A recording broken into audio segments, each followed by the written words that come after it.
নমস্কাৰ, সুপ্ৰভাত। গুৱাহাটীৰ পৰা মই শ্ৰীয়তা আঞ্জুম আৰা হুছেইন। বৰ সুখৰ খবৰ যে অসমীয়া ভাষা সাহিত্যৰ উন্নতিৰ হকে অসমীয়া ভাষা সাহিত্যক ভাল পোৱা বহুজন লোকে অসমৰ বাহিৰত থাকিও অসমীয়া ভাষাৰ সাহিত্যৰ উন্নতিৰ কাৰণে বিভিন্ন কাম কৰি আহিছে, বিভিন্ন কৰ্মপন্থা হাতত লৈ আহিছে। তাৰ ভিতৰত আমি নাম ল'ব লাগিব কৰ্ণাটকৰ মহীশূৰত থকা সৈয়দ মুকিবুৰ ৰহমানৰ নাম। তেখেতে অসমীয়া কাব্য সাহিত্যৰ উন্নতিৰ বাবে মহীশূৰত থাকিয়েই বিভিন্ন কৰ্মপন্থা হাতত লৈছে। তাৰ ভিতৰত এটা হৈছে অসমীয়া ভাষা সাহিত্যৰ চৰ্চাৰ মঞ্চ পোহৰ জোনাকী। এই অনুষ্ঠানটি পোহৰ জোনাকী অনুষ্ঠানটো তেওঁ ইতিমধ্যে সফলতাৰে আৰম্ভ কৰিছে। বহুজন এই অনুষ্ঠানৰ লগত সংপৃক্ত হৈ পৰিছে। এই অনুষ্ঠানলৈ মোৰ অন্তৰ ভৰা শুভকামনা থাকিল।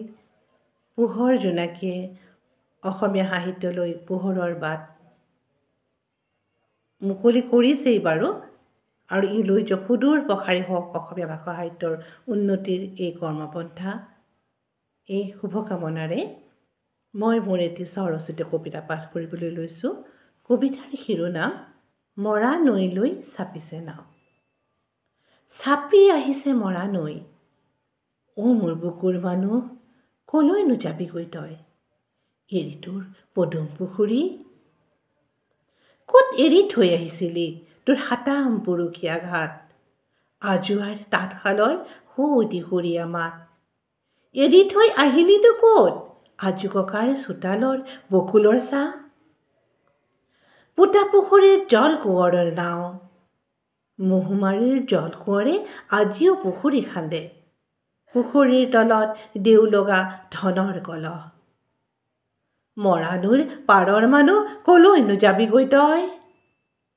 মৰা নৈ জীয়া হ'ব, চলিব বণিকৰ নাও, স্থলৰ কোঁৱৰ হ'ব জল কোঁৱৰ, কলৈ যাবিগৈ তই?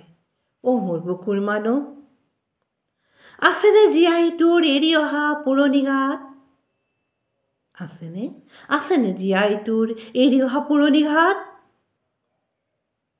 ঘৰৰ মাৰলি তোৰ বন জুয়ে গিলিলে, বনৰ হাতীয়ে তোৰ শইচবোৰ খালে।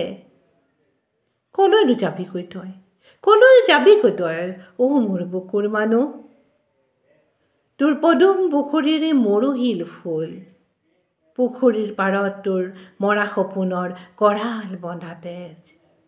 কলৈনো যাবিগৈ তই? মোৰ বুকুৰ মানুহ। ধন্যবাদ, নমস্কাৰ।